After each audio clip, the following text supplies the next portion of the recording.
आ गया। अब क्या बताते हैं परमात्मा, हम कारवान हो आए, मैलों पर ऊंट बताए। बोले बादशाह सुल्ताना, तुम रहते कहाँ दीवाना, दूजा कासिद गवन किया रे, डेरा महल सराय लिया रे। जब हम महल सराह बताई, सुल्तानी को त्यावर आई। अरे तेरे बाप दादा पड़ पीढ़ी, ये बसे सरा में गीदी। ऐसे ही तू चल जाई, यूं हम महल सराय बताई। अरे कोई कासिद को गैलाओ, इस पंडित खाने जाओ। उठे बादशाह सुल्ताना, वहाँ कासिद गैब छिपाना। तिज बांधी हो सेज बिछाई, तन तीन कोरडे खाई। तब आया अनहद हासा, सुल्तानी गहे खवासा। मैं एक घड़ी से जा सोई, तात मेरा यू हवाल होई। जो सोव दिवस और राता, उनका के हाल विधाता। अब क्या बता रहे परमात्मा, हम कारवान हो आए, मैला पे ऊंट बताए। हम परमात्मा खुद कहते हैं, हम सतलोक से अमरलोक से सतगुरु आए, रूप धरा करवाना, और ढूंढत ऊंट मैल पर डोले, और बुझे साहब आना।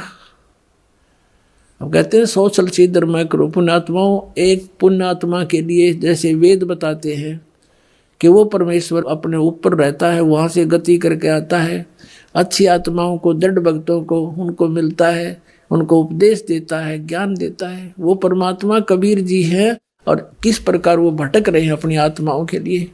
अब एक जीव को काल के जाल से हटाकर सतमार्ग पर लगाने के लिए मालिक ने कितने कष्ट उठाए पुण्यात्माओं। कुछ आंख खोलो, उस परमात्मा को हम बहुत युगों से दुखी कर रहे हैं। अब समय आ गया यहाँ से निकलने का। अब क्या बताते हैं कि हम एक रबारी बनकर आए, कारवान माने जो ऊँटों के कारवां लेकर चलते हैं, लंबे लंबे कतारें, उस तरह का रूप हमने बनाया। खुद कहते हैं हमने ही ये सब उसको वहाँ से हटाने के लिए सब कोशिश की है। फिर क्या बताते हैं कि तीजे बांधी हो सेज बिछाई, और तन तीन कोरडे खाई। तब आया अनहद हासा, सुल्तानी गहे खवासा। परमात्मा क्या कहते हैं कि मैं एक घड़ी से जा सोई, तात मेरा ये हाल होई। जो सोए दिवस और राता, उनका के हाल विदाता। कि मैं तो एक घड़ी इस गंदी सेज पर सोई थी जिस पर तू दिन रात सोता है बोले आदमी, और मुझे इस पर सोने का, एक घड़ी के सोने का 3 करोड़ दंड मिला है, और तू तेरे साथ क्या होगी मूर्ख, मैं इसलिए हंस रहा हूँ। परमात्मा कहते मैं इसलिए हंस रही हूँ। और फिर अंतर ध्यान हो गए। चौथे जोगी बहे हम जिंदा, परमात्मा ने लीला क्या की। चौथे जोगी भये हम जिंदा, लिन 3 कुते गड़ फंदा। हम एक जोगी बनकर, जिंदा महात्मा बनकर बैठ गए। जैसे आदरणीय धर्मदास साहिब जी को परमात्मा जिंदा महात्मा के रूप में मिले कलयुग के अंदर, आदरणीय मुलुकदास साहिब जी को ऐसे संत रूप में मिले थे सत्संग करते हुए। आदरणीय नानक साहिब जी को जिंदा महात्मा के रूप में मिले परमात्मा, बेई नदी पर सचखंड लेकर गए, फिर उनको वापस छोड़ा 3 दिन के बाद। आदरणीय दादू साहिब जी को भी ऐसे जिंदा महात्मा के रूप में गांव से बाहर एक बनी में मिले, उनको भी सचखंड दिखाया। 3 दिन बेहोश रहे थे दादू साहिब जी, तीसरे दिन होश में आए थे। फिर उन्होंने कबीर साहिब की महिमा कलम तोड़ गाई थी। आदरणीय गरीबदास साहिब जी को भी जिंदा महात्मा के रूप में आए थे, सचखंड लेकर गए थे, फिर वापस छोड़ा था। आदरणीय घीसा दास साहिब जी को भी यही लीला की थी, उनके साथ भी सचखंड लेकर गए थे, तीसरे दिन वापस छोड़ा था। अब क्या बताते हैं, चौथे जोगी भये हम जिंदा, लिन 3 कुत्ते गल फंदा। 3 कुत्ते ले लिए और एक गल फंदा यानी गले में बांधन का रस्सा नारा रख ली चैन। दीने हम साकल डारी, सुल्तानी चले बागबाड़ी। बोले पात सहा सुल्ताना, कहाँ से आए जंद दीवाना। परमात्मा से पूछता है वो इब्राहिम सुल्तान राजा जंगल में कि हे जिंदा महात्मा तू कहाँ से आया है, यहाँ कैसे बैठा है। ये 3 कुत्ते क्या कीजै, इनमें से 2 हमको दीजै। इब्राहिम सुल्तान कहता इन 3 कुत्त्या का तू क्या करेगा, 2 हमें दे दे। अरे तेरे फिर यों लोह लंगर शीस लगाई, अरे तेरे बाप दादा हैं भाई, इन बड़ी बद फैल कमाई। ये तेरे बाप दादा हैं भाई, इन बड़ी बद फैल कमाई। यों लो लंगर शीस लगाई, तब कुत्तों धूम मचाई। अब कुत्ता ने कुटन लागे भगवान, सांकड़ गेला चैन मारे उनका बेल। अरे ये तेरे बाप दादा पड़ पीढ़ी, ये भी बसे उसी सराम गीदी। ये भी उसी सराम रहा करते जिसमें तू रह रहा है। अब तू तख्त बैठ कर भूली, तेरा मन चढ़ने को सूली। अब तू तख्त पर बैठ कर राजा बनकर भूल गया भगवान को, तेरी यह दुर्गति होगी। जोगी जिंदा गैब भयारे, हम ना कछु भेद लहारे। बोले पादशाह सुल्ताना, जहाँ खड़े अमीर दीवाना। ये 4 चरित्र बीते, हम ना कुछ भेद न लीते। वहाँ हम मारा ज्ञान गिलोला, सुल्तानी मुख न बोला। तब लगे ज्ञान के बाना, छोड़ी बेगम माल खजाना। सुल्तानी जोग लिया रे, सतगुरु उपदेश दिया रे।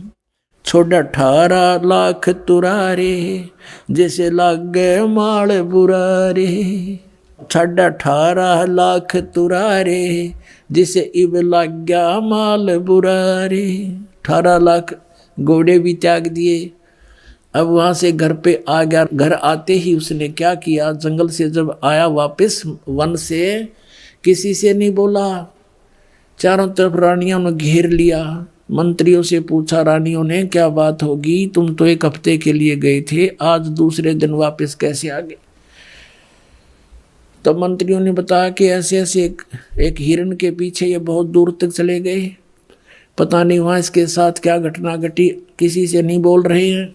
हमें भी संकेत से कहा कि चलो यहाँ से और यहाँ आगे, अब तुम जानो, तुम्हारा काम जानो। रानी कहने लगी कि देखो जी, आप तो वैसे ही बच्चों वाली बातें करते हो, ये सब ऐसे ही होते हैं, कुछ नहीं होता है, ये भूत प्रेत होते हैं, आप ऐसा क्यों महसूस करते हो। अब राजा कहता जिसका लग गया वो जाने, ये भूत है प्रेत है क्या है, पर मुझे नहीं मालूम। अब मैं यहाँ रह नहीं सकता। मन में ये सोच रहा था, रानियाँ कह रही थी ऐसा कुछ नहीं, आप तो वैसे ही ऐसे घबराए से रहते हो। इतने में क्या हुआ कि एक कुत्ता आ गया। एक कुत्ता आ गया जिसके सिर में जख्म था, जख्म में कीड़े चल रहे थे अनगिन। और कुत्ता आकर के इतनी दूर खड़ा हो गया, सब देख रहे थे, वो बातों में लीन थे, राजा से बातें कर रहे थे। कुत्ता आ गया सामने और कहा इब्राहिम। अब सब ने देखा, कुत्ता बोला इब्राहिम मैं उस नगरी का राजा था, तुझे याद है, और एक राजा के साथ युद्ध में मारा गया था। जैसे कर्म मैंने किए देख आज भोग रहा हूं भाई, देख ले बच्चा जा तो बच ले। यूं कहकर कुत्ता खे देसी वापस हो लिया। अब इतने सोच दिया ही, कुत्ता पकड़ो पकड़ो, इतना कुत्ता बहुत दूर अंतर ध्यान हो गया जाके। अब वो कहने लगा अब तुम देखो क्या है मेरे साथ, और कहा बाहर हो जाओ सब यहाँ से। कमरे से सबको बाहर कर दिया अपने कक्ष से। सारी रात करवट लेकर काटी, अग सीधा निकलूंगा तो ये जान नहीं दे मुझे। रात्रि में क्या किया, पीछे से रस्सा बांध कर महल के पिछले साइड पे और काला मुंह कर लिया, कालस लगा ली मुंह के ऊपर, कोई पहचान ना ले, और केवल 1 साल लपेट लिया। जैसे राजा से ये साधु संत देखे, एक चद्दर ने बांध लिया कने ऐसे बस, और गलती से जूती पहने रह गया वो 9 की 9 जो बहुत कीमती थी, और रातों रात निकाल दी कम से कम 20 किलोमीटर स्पीड ते। अब सुबह हुआ, भूख लगी, वहां एक मालन बेर बेचे थी बाग के बाहर बैठकर रास्ते में। भूख लगी राजा को, उसने कहा मालन बेर दे दे, इसका रेट बता क्या लेगी। मालन कहने लगी 1 आने के शेर 1 किलो बेर देती हूँ, आना निकाल भगत। अब राजा ने कहा मेरे पास पैसे नहीं हैं, ये जूती है 1.25 लाख की एक की कीमत है, और मुझे भूख बहुत लगी है, तो मुझे बेर दे दे, 1 किलो दे दे। 1 किलो जोड़ी में जब डलान लगा और कहा ये जूते ले ले तू, 2.5 लाख की जूती, दोनों दर्दी, भूख इतनी जबरदस्त लगी हुई थी। तो यहाँ परमात्मा कहते हैं अन देव तू बड़ा दयालम और तेरे पलड़े तुले नी लालम। अन देव तू जगमग ज्योति, तेरे पलड़े तुले नी मोती। तो इस प्रकार कहते भूख का आगे सब ये संसारिक जो धन है ये भी व्यर्थ होता है। अब वो 2.5 लाख के जूते दर दिए नू की नू, और कहा 1 शेर बेर डाल दे।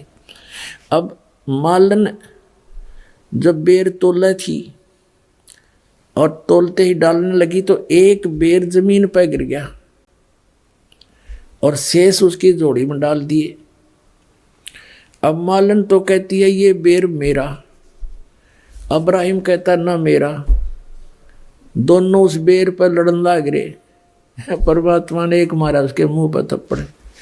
अब्राहिम कहे अरे भले आदमी, 2.5 लाख की जूती, 1 पैसे का बेर, पता के छोड़ा तेने धन क्या छोड़ के आया, तो आड़े फिर हुआ बीमारी पाल रही। 2.5 लाख की जूती गिर दी, 1 पैसे के बेर पर फिर वही मेरी मेरी कर रहा है, तो क्या छोड़ के आ जा अपने घर में वापस। यूं कह कर अंतर ध्यान हो गए, भगवान वहां दिखाई नहीं दिए।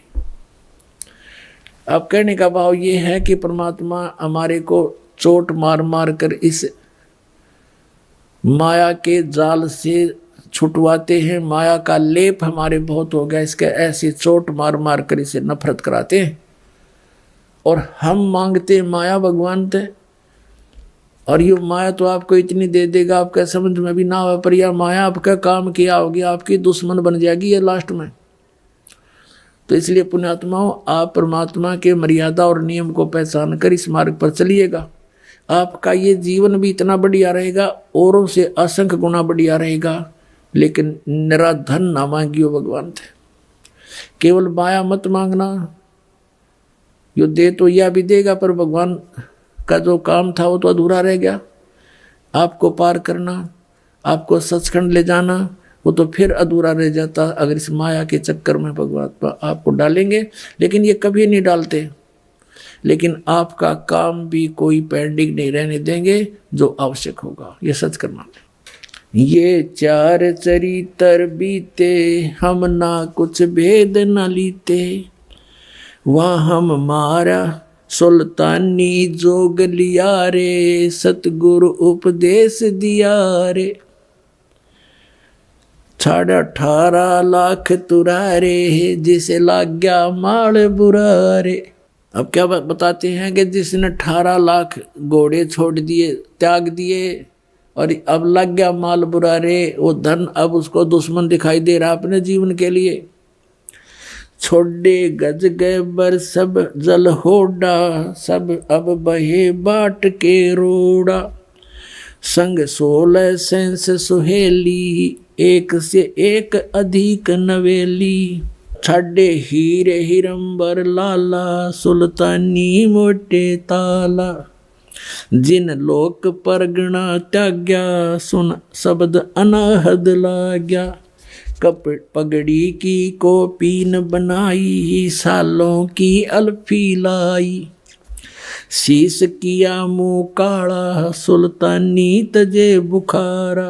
गण गंधर्व इंद्र लर्जे धन मात पिता जिन सिरजे। होय होय। भया सप्तपुरी पर साका सुल्तानी मार्ग बाका। अब क्या बताते हैं कि जब ऐसा फैसला सुल्तान अधम ने लिया, घर त्याग दिया, इतने ठाठ त्याग दिए, कहते हैं गण गंधर्व इंद्र लर्जे। ओहो, गण गंधर्व ये जितने भी देव हैं, देव स्वर्ग का राजा इंद्र भी कहते हैं कांपन लग गया कि वे कमाल कर दिया इस आदमी ने, हिम्मत देख इसकी कैसे त्याग कर चल पड़ा। भया सपतपुरी पर साका, कहते हैं गण गंधर्व इंद्र लर्जे धन मात पिता जिन सरजे।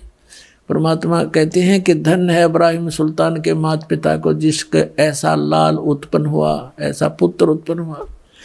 कबीर साहब कहते हैं कह तो माता भगत जने या दाता या सूर, और ना तो रह ले बांझड़ी क्यों व्यर्थ गंवावे नूर।